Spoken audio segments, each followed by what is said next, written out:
This week, we visit the entertainment mecca of the Pilanesberg for highlights of the Sun City 400.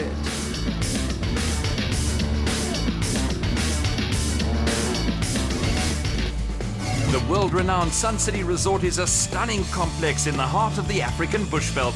Sun City attracts tourists from all over the world and once a year also plays host to a round of the ABSA Off-Road Championship. This year, the Sun City 400 was round 5 of the ABSA series, with race headquarters at the main entrance to the sprawling complex, making a colourful scenario. Within easy reach of Pretoria and Johannesburg and centres in Northwest Province, the Sun City 400 is one of the most popular events on the calendar, with enthusiasts turning the race into a holiday weekend. Behind the glitz and glamour, the Sun City 400 is one of the toughest races on the ABSA calendar, and Production Vehicle Championship leader Duncan Force was anticipating a tough weekend. It's similar to Botswana. The conditions are pretty much what we'll get, what we got up in Botswana, so it's very tough, very hard on the vehicles. The first shots fired in anger were on the Donaldson Prologue, which determines start positions for the race. The Prologue is a race within a race with seeded crews in the production and special vehicle categories split into groups. Crews are allowed to choose their start position, and to level the playing field, start order for the speed groups is on a rotation basis.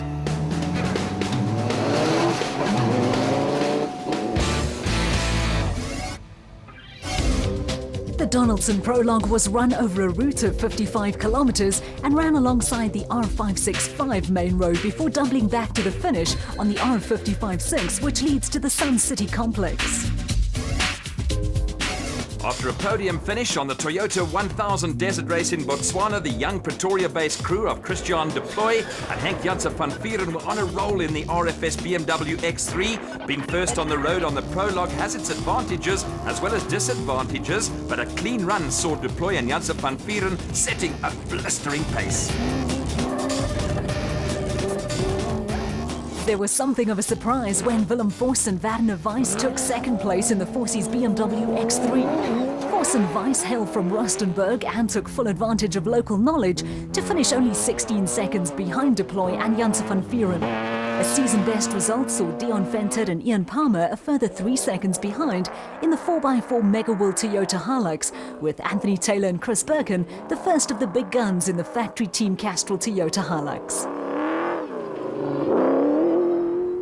The Ford Racing Ranger pair of Lance Woolrich and Ward Huxtable also came up with one of their best performances of the season and trailed the lead car by only 27 seconds. Woolrich is the son of former South African champion Neil Woolrich, and along with the likes of Deploy and Jason Venter, is one of a crop of young drivers starting to make their presence felt in the ABSA Championship.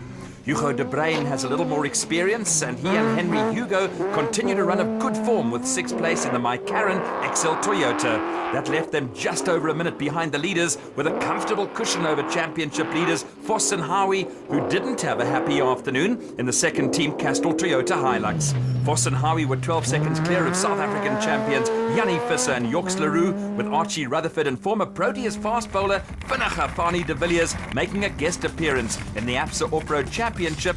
9th in the SA Warranties Nissan Navara. A strategically placed race cam showed Fani thoroughly enjoying himself alongside the experienced Rutherford, who switched to production cars after winning last year's Class P championship in the special vehicle category. A solid performance took Louis Weichelt and Marek Besadenhout into the top 10 in the N1 4x4 Toyota Land Cruiser and saw them set the fastest time in Class D, with Dirk Pitter and Chris Klaassen setting the pace in Class E. Back at race headquarters, the appearance of 3 privateer teams at the top of the production vehicle timesheets was a talking point. One of the surprises was Willem Vos, who predicted a dusty event with plenty of hazards. Môre wil ons maar kyk, ons net sien waar is die wegspringposisies, waar gaan ons wegtrek. En dan ek dink die stof gaan 'n groot rol speel. En daar gaan baie papwiele wees, want dis baie klippe en goeder wat versteek is.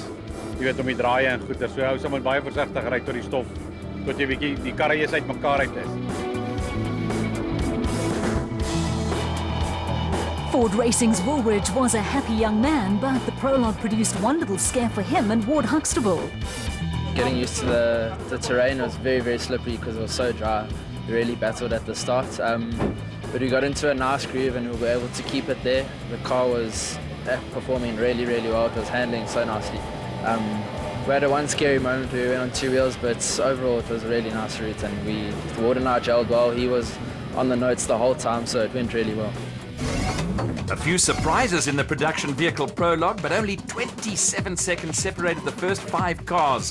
The prologue also produced career best results for the top 3 crews.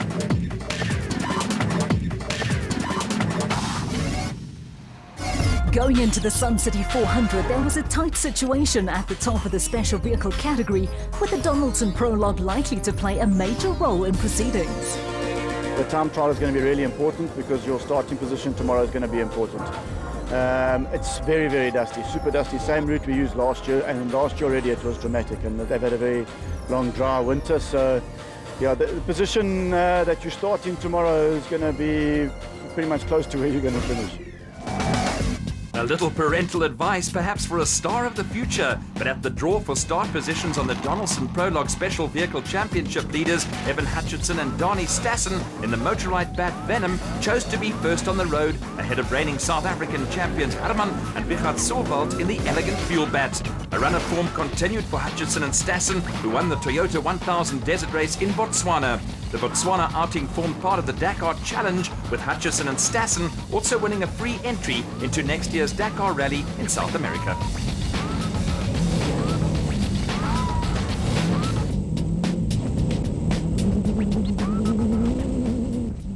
In a tight finish, KwaZulu-Natal crew Lance Trethewey and Carl Wegman were only 10 seconds behind Hutchison and Stassen.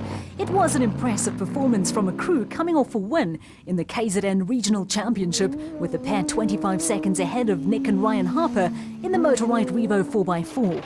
The Harpers were 12 seconds ahead of championship challengers Johan van Staden and Mike Lawrenson in the Atlas Copco Bat, with rookie driver Quinton and Kali Solwald completing the top 5 in the elegant Fuel Bat.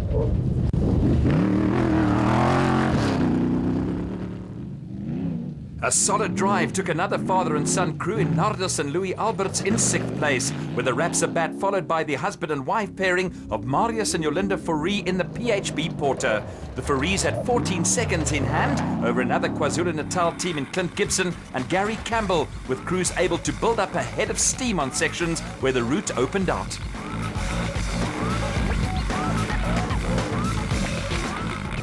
Free State crew Peter Ruthven and Leander Pinard were another pair to carry good form into the Sun City 400. The Rubicon Racing Bat was around 90 seconds behind the leaders, and there was a healthy gap to Neil Mayer and Joseph Lewis, who came up with the best result of the season in the distinctively styled Liqui Moly Zarco Challenger. Class B honours went to championship leaders Colin Matthews and Alan Smith in the Century Racing CR3. It was a close call for the pair, and problems changing a flat tyre saw them only 3 seconds clear of Kutsia and Sandra Labuskachny.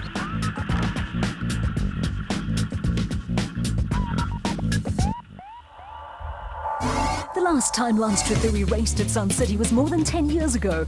For the KwaZulu-Natal stalwart, second on the prologue was a happy return to the Pilanesberg, with Trethewey hoping to emulate sister Marcel, who won the Sun City 400 in 2006 as a co-driver.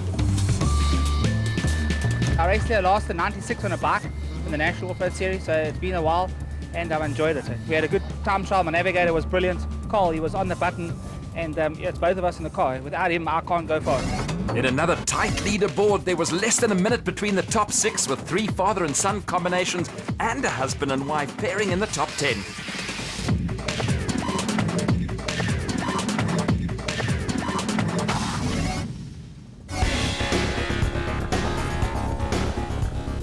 A chilly but sunny winter's day greeted teams and spectators at the start of the Sun City 400, with Finagafani a major attraction. Enthusiasts, family and friends mingled with crews, but there was an underlying air of tension and a new experience for Christian de Plooy and Henk Janssen van Vieren at the front of the field. I think we don't feel too stressed. We're going to try and control the race from the front, and I think the pressure's on the other guys. And the strategy is just to keep it clean, you know, and not make any mistakes. It's going to be difficult for the other guys to come through the dust. So yeah, we're just going to keep it clean and keep a good pace up. There was a ceremonial start to the race with competitors facing a short open section along the R556, which runs past the entrance to the Sun City complex. With less than 2 minutes separating the first 18 cars, the throngs of spectators were sure to be entertained to loads of action-packed racing in the dry and dusty conditions of the Pilanesberg. The 380-kilometer route ahead promised to produce plenty of drama.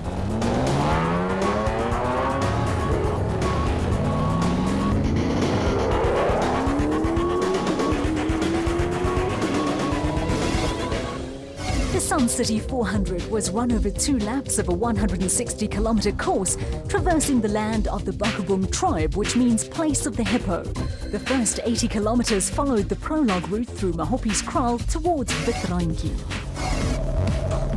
There was never any doubt that the dust factor would play a major role in the race. Helicopter footage amply illustrates the plume of dust thrown up by the race leaders Christian de Plooy and Henk Janssen van Vieren in the RFS BMW. With a clear road ahead of them, de Plooy and Janssen van Vieren were in the box seats.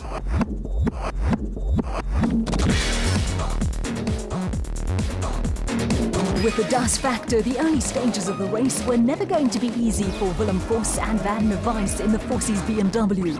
Their problems were compounded by an early puncture. Despite the BMW sounding healthy, Vos and Weiss had hardly got into their stride when a damaged trailing arm and prop shaft put paid to their race.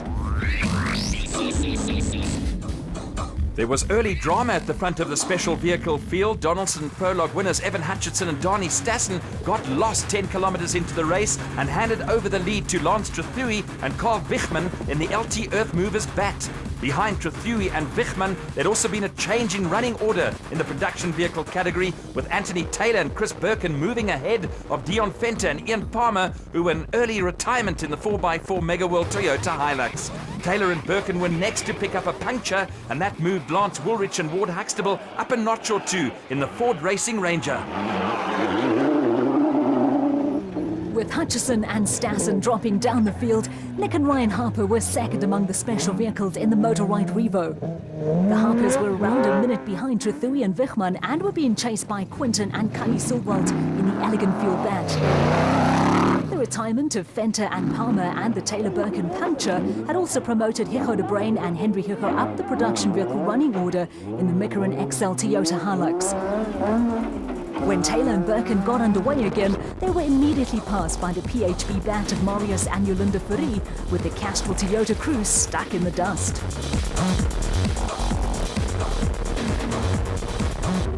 After losing a place to Marius and Yolanda Fourie earlier on in the race, Nardus and Louis Alberts were going along steadily in the Rapsa bat. They were more than 3.5 minutes adrift of the leaders and being chased by Chris Visser and Jaapie Badenhorst, who had enjoyed a good morning in the Ford Racing Ranger. Special Vehicle Championship contenders Johan van Staden and Mike Lawrenson were also making steady progress in the Atlas Copco bat, whilst reigning champions Jannie Visser and Yorks Leroux had also enjoyed a good morning in the International Truck Toyota Hilux. They had moved ahead of Vos and Howie in the second of the factory team Castrol Toyota Hilux entries. Vos and Howie were right behind Visser and Leroux, but at times were forced almost to a standstill by clouds of dust.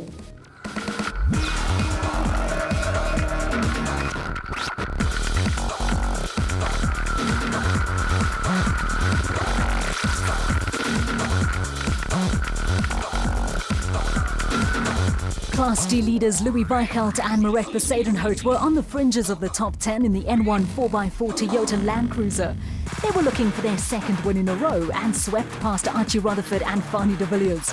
A little further down the road, Finnacha Fani's off-road debut came to a disappointing halt, with the mechanical problem sidelining the SA Warranties Nissan Navara. Rutherford and de Villiers were not alone and were to be joined on the sidelines by Class P Championship leaders Colin Matthews and Alan Smith, who retired when the Century Racing CR3 lost a rear wheel.